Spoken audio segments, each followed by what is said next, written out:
Varicose veins తో బాధపడుతున్నారా? భారతదేశంలోనే బెస్ట్ ట్రీట్మెంట్ అందించే ఏకైక హాస్పిటల్ ఏవిస్. నమస్తే అమ్మా. నమస్తే తల్లి. అందరికీ మన ఆడవాళ్ళందరికీ సంబంధించిన ఒక చిన్న టాపిక్ అమ్మా. ఏంటంటే కొంతమందికి దగ్గినా తుమ్మినా యూరిన్ లీకేజ్ అవుతూ ఉంటుంది. గట్టిగా మాట్లాడినా కొంచెం భయం వేసినా వాళ్ళు ఇబ్బంది పడిపోతూ ఉంటారమ్మా. అది ఒక వయసు వచ్చినాకే ఉంటుందేమో అని నేను అనుకుంటాను. సహజంగా ఒక 50+ అట్లా చూస్తామేమో. నలుగురిలోకి రావాలంటే సిగ్గుపడిపోతూ ఉంటారు. ఏదన్నా ఫంక్షన్స్కి వాటికి అటెండ్ అవ్వలేకపోతారు. వీటితో పాటుగా మానసికంగా భలే ఇబ్బంది పడతారమ్మా. అవును. హాస్పిటల్‌కి వెళ్ళటానికి కూడా అసలు చెప్పరు ముందు. పిల్లలకో, కోడళ్ళకో ఎవరికో ఒకళ్ళకి చెప్పాలి కదా! చెప్పటానికి కూడా సిగ్గుపడతారమ్మా. ఈ రోజుల్లో కూడా మనం అలాంటి వాళ్ళని చూస్తూ ఉన్నాము. వీటికేమన్నా చిన్న చిట్కాలేమన్నా ఉన్నాయా? మీకు తెలిసిన చిట్కాలు? మీరన్నట్టు 50 ఏళ్లకు పైవాళ్ళు అని అన్నారు. అమ్మా. కానీ కొంతమంది చిన్నవాళ్ళల్లో కూడా ఉండేది. ఆహా! ఆ చిన్నవాళ్ళైతే ఈ కాలం వాళ్ళు ఏం చేస్తున్నారంటే, ఇప్పుడు మా తరం వాళ్ళకి అలవాటు లేదు గానీ, ఈ తరం వాళ్ళకందరికీ లోపల ప్యాంటీస్ వేసుకునే అలవాటు ఉంది. అవును. కనుక ప్యాంటీస్‌లో చిన్న ప్యాడ్ పెట్టుకుంటున్నారు, సరిపోతుంది. ఆ! ఆ! అంతే కదా! అంటే పీరియడ్స్ కాకుండా యూరిన్ లీకేజ్ కాకుండా ఉన్న వాళ్ళకి దీనికి చిన్నది వేరే ఉంటాయి. ఓకే. ఇంకా కొన్ని రకాల ప్రాబ్లమ్స్ కూడా ఉంటాయి కదా పీరియడ్స్ అవును. కాకుండా. అవునవును. అటువంటి వాటికి పెట్టుకునేటటువంటి స్మాల్ ప్యాడ్ ఒకటి పెట్టేసుకుంటే అయిపోతుంది. ఇది యువతరం వాళ్ళు చేయగలిగాం. వాళ్ళకి కూడా ఉందమ్మా, లేకపోలేదు. ఇప్పుడు 50స్‌లో ఉన్న వాళ్ళకి కూడా ప్యాంటీస్ అలవాటు ఉన్నాయి. ప్యాంటీస్ అలవాటు ఉన్న వాళ్ళకి సమస్యే లేదు. అంతే. ఇది వన్ పాయింట్. రైట్. ఇది మేనేజ్మెంట్ అనమాట. కానీ అసలు సంగతి ఏంటంటే ఆడవాళ్ళకి మీరన్నట్టు 45, 50 ఏళ్ల దగ్గర నుంచి రావడానికి కారణం ఏమిటంటే because of negligence during pregnancy and post delivery. ఆహా! వీక్ అవుతుంది కిందంతా కూడా. ఈ బిలో ద బెల్ట్ అంటూ ఉంటామే, నాభికి కింద భాగాలన్నీ కూడా మార్పు వచ్చేస్తూ ఉంటాయి కదా ప్రెగ్నెన్సీలో. అవును. ఆ సమయంలోనే అనేక రకాల తేడాలు వస్తాయి. ప్రెగ్నెంట్ లేడీస్ కూడా యూరిన్ కంట్రోల్ ఉండదు, అస్సలు ఉండదు ప్రెగ్నెన్సీలోనా? ప్రెగ్నెన్సీలో. ఆహా! ప్రెగ్నెన్సీలో చాలా కష్టం. ఎందుకంటే పొట్ట ఉండేది కొంచెమే, ఈ అవును. లోపల ఎక్స్ట్రా ఒక బరువు ఉంది. ఆ! ఆ! అంచేత యూరినరీ బ్లాడరు తొందరగా ఆ! ప్రెషర్కి లోన్ అవును. అవుతుంది, పదే పదే యూరిన్ పాస్ చేయాలనిపిస్తా ఉంటది. అనిపిస్తూ ఉంటుంది. ఆ! అది ఫుల్ అయినట్టు ఫీలింగ్ ఉండి పాస్ చేస్తూ ఉంటారు. ఆ సమయంలోనే కొంతమందికి ఈ పోస్ట్ డెలివరీ కేర్ ఏదైతే ఉంటుందో అది తీసుకోకపోతే, అంటే పొట్ట తగ్గడానికి చేసే పనులు ఉంటాయి కదా, యెస్. గట్టి పడడానికి, అవి చేసే దాంట్లో సరిగ్గా చేయకపోవడం వల్ల డెలివరీల్లో కొన్ని సందర్భాల్లో ప్రొలాప్స్ అవుతూ ఉంటుంది యూటరస్. ఆ! వాటి వల్ల అమ్మా! ఇలాంటి ప్రాబ్లమ్స్ వస్తాయి.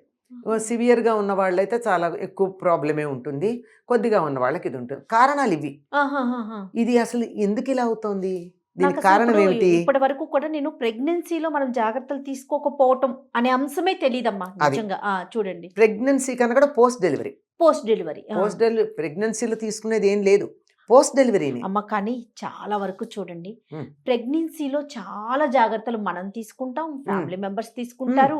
ఉమ్. హాస్పిటల్‌కి రెగ్యులర్ చెకప్స్‌కి వెళ్తాం. అన్నీ చేస్తాం. ఆఫ్టర్ డెలివరీ మన గురించి అంత పట్టించుకోము. పోస్ట్ అవునా డెలివరీ కదమ్మా? ప్రాబ్లమే. అందుకే పుట్టింట్లో ఉండమని చెప్పడం, బాలెంతనట్లా దూడాలి, ఇట్లా దూడాలి, అది ఇది అని 100 లక్షణాలు ఎందుకు చెప్తారంటే కొంచెం వాళ్ళ పుట్టి మీద ఆ! ఉన్నటువంటి జాలితో. అందుకని దయతో, హ్మ్. జాలి కూడా, ఆ! ఇంకా ఫ్యూచర్లో ఇబ్బంది ఇంకా పడకుండా స్ట్రాంగ్ ఉండాలని. ఉండాలని. ఆ బ్లాడర్ కూడా వీక్ అవుతుంది. బ్లాడర్ వీక్ అవ్వడం వల్ల రిటెన్షన్ కెపాసిటీ తగ్గుతుంది. రిటెన్షన్ కెపాసిటీ తగ్గి యూరిన్ త్వరగా రావడం ఉంటుంది. ఓకే. దీనికి కారణం కూడా డాక్టర్లను అడిగితే చెప్తారు. ఆ ట్రాక్ ఏదైతే ఉందో అది మెన్లో పొడుగు ఎక్కువ ఉంటుంది, యూరిన్ నుంచి బయటకు వచ్చేది ఆడవాళ్ళలో తక్కువ ఉంటుంది. ఓహ్! అందువల్ల ఇన్ఫెక్షన్స్, కొన్ని రకాలైన ఇన్ఫెక్షన్స్, యూరిన్లో స్టోన్స్ లాంటివి మగవాళ్ళకు వస్తే ఆడవాళ్ళకి రావు. హ్మ్. అవును. వీళ్ళు తొందరగా వీళ్ళు తొందరగా దగ్గిన తుమ్మిన ఈ ట్రాక్ చిన్నది ఉండడమును, ఇది వీటన్ని యురెత్రా అంటారు అనుకుంటా, దాని పేరు గుర్తు రావట్లేదు. ఓకే. అది చిన్నది ఉంటుంది, ఆహా! దానివల్ల ఈ ప్రాబ్లమ్స్ ఉంటాయి. వీటిని జాగ్రత్త ఈ విషయంలో ఇది సహజమైనదే, మనం చేసిన పొరపాటే, మనకిట్లా వచ్చింది, హ్మ్. దాన్ని నేను తట్టుకోవాలంతే అని ముందర మనస్సులో దాన్ని అంగీకరించాలి.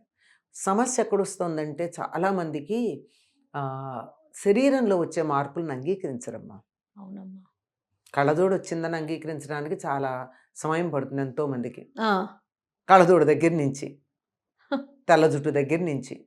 యాక్సెప్ట్ చేయరే చెయ్యలేరు, చాలా వయసుతో పాటు కష్టం. అన్ని మారుతాయి. మారతాయి. ఇప్పుడు బాల్యం నుంచి యవ్వనంలోకి వచ్చినప్పుడు చాలా హ్యాపీగా వచ్చినప్పుడు, యవ్వనంలో నుంచి ప్రౌఢదశకు వచ్చినప్పుడు హ్యాపీగా వచ్చినప్పుడు, ప్రౌఢదశ నుంచి వార్ధకానికి వస్తుంటే why don't you grey gracefully, yes greying gracefully అని ఒక మాట ఉంది.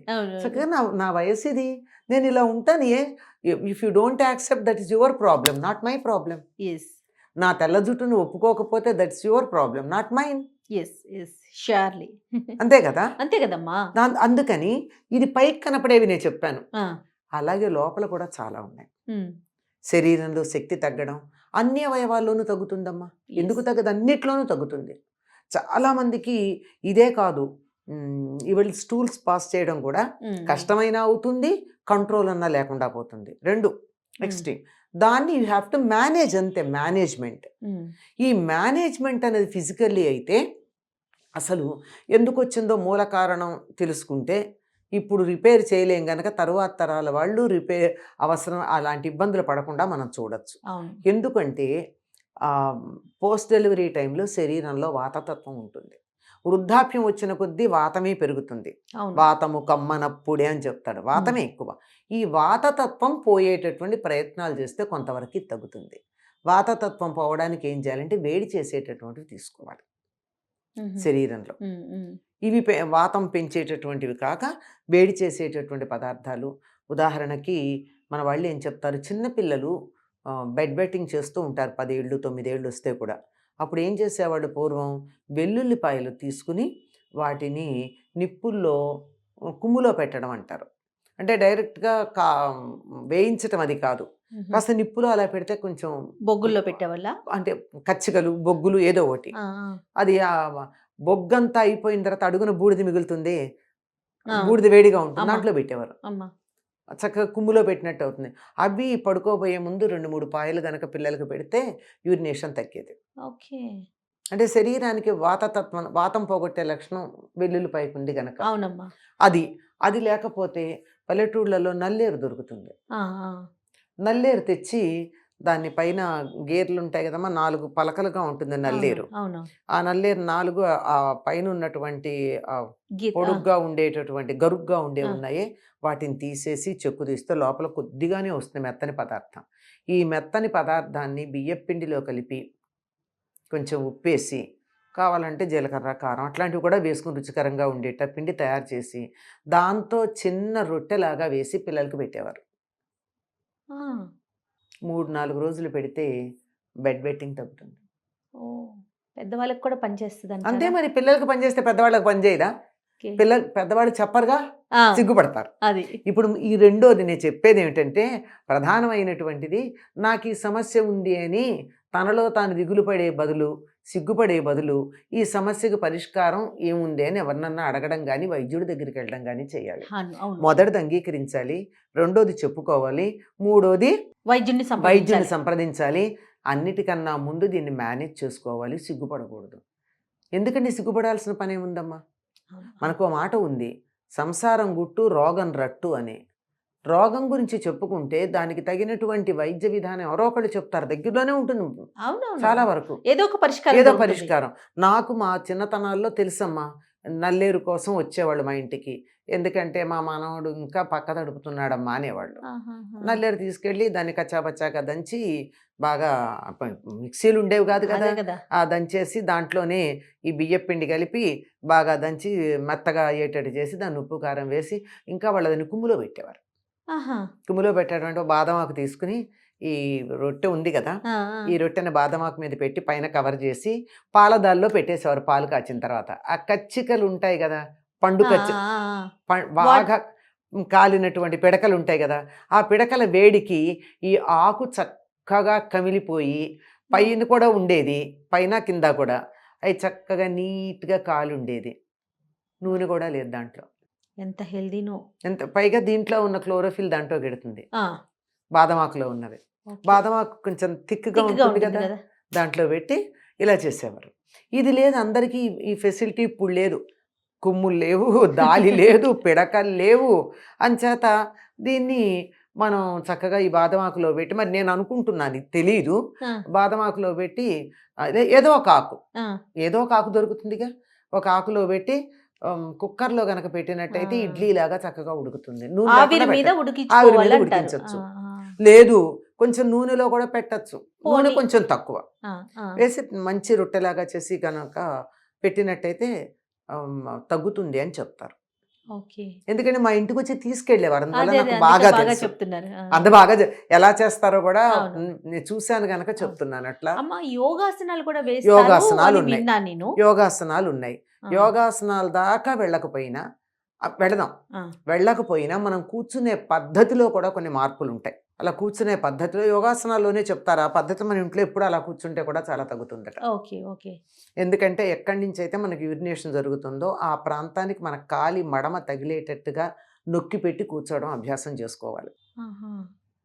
అలాగే కూర్చున్నప్పుడల్లా మనకి ఆ, లోపల యూరినరీ బ్లాడర్ని ఇలా ముడుచుకుపోయేటట్టు చేసే ఎక్సర్సైజ్ మనం కూర్చుని చేసుకోవచ్చు. మనకు ఆ. కనపడతాయి కదా, ఆ, లోపలే ఉంటుంది ఇట్లా ఇట్లా, ఆ. అంటే మనకి అన్ని లోపల ఉండవా, అవును అవును అవును మన శరీరం లోపల అవయవాలను కూడా మనం కొంచెం కదుపుతున్నట్టు అట్లా అవును చేస్తాం కదా. తెలుస్తుంది కదా. అట్లా చేసినప్పుడు ఆ యురిత్రా నుంచి లోపలికి ఉండే భాగాన్ని ఇలా కుంచుకుంటున్నట్టుగా చేసి ఆ, కూర్చున్నప్పుడు రోజు అలాగే ఒక రెండు Practice సార్లు ప్రాక్టీస్ చేయండి. ఇలాంటివన్నీ చిట్కాలు అవును అంటే అవును. పెద్దవాళ్ళు ఇంట్లో చెప్పేవాళ్ళు పూర్వం. ఎందుకంటే అందరికీ చెప్పుకునేవాళ్ళు. ఆ, ఎవరో పెద్దవాళ్ళ దగ్గరికి వెళ్ళి బయట వాళ్ళకి చెప్పకపోయినా నాకు ఇట్లా ఏమిటో దగ్గుతున్నప్పుడల్లా కొంచెంగా యూరిన్ బట్ట లీకేజ్ తడుస్తోంది, వాళ్ళదే పదాలు అవి, కాస్త బట్ట తడుస్తోంది అన్నప్పుడల్లా, దగ్గినప్పుడల్లా, దగ్గాలంటే భయం వేస్తోంది, ఎందుకు అలా దగ్గుతుంటే వంగుతున్నావు, తుమ్మినప్పుడల్లా వంగుతున్నావు దేనికని అడిగేవాడు పెద్దవాళ్ళు. ఎందుకంటే అది ఎక్కడ బయటపడుతుందని వీళ్ళు వంగి జాగ్రత్త పడేవాళ్ళు. అట్లాంటప్పుడు ఆ యూరినరీ బ్లాడర్ని లోపలికి లాగుతున్నట్టుగా మనం ప్రయత్నం చేయడం ఉందే, అది మామూలుగా ఉన్నప్పుడు కూడా అభ్యాసం చేసినట్టే తర్వాత రాదు. ఏదేమైనా ఇంకా ఎక్కువగా ఉన్నప్పుడు ఇక డాక్టర్ దగ్గరికి ఇంకా వెళ్ళటం. ఎనీవే డాక్టర్ దగ్గరికి అంతే వెళ్ళాల్సే కదమ్మా? ఉంటుంది. ఎందుకంటే లోపల ఏమన్నా ఇన్ఫెక్షన్స్ ఉన్నాయో ఎస్. ఉంటాయి కదా, అవునవునవును. ఇవి మేనేజ్మెంటే, ఇదంతా కూడా మేనేజ్మెంటే, ఇదంతా మేనేజ్మెంటే. అసలు మెడికేషన్ వేరు. ఎస్. మొట్టమొదటి దీని steps accept, manage, treat, get treat. Yes. Super super wonderful 4 points. Right అమ్మా. నమస్తే. నమస్తే.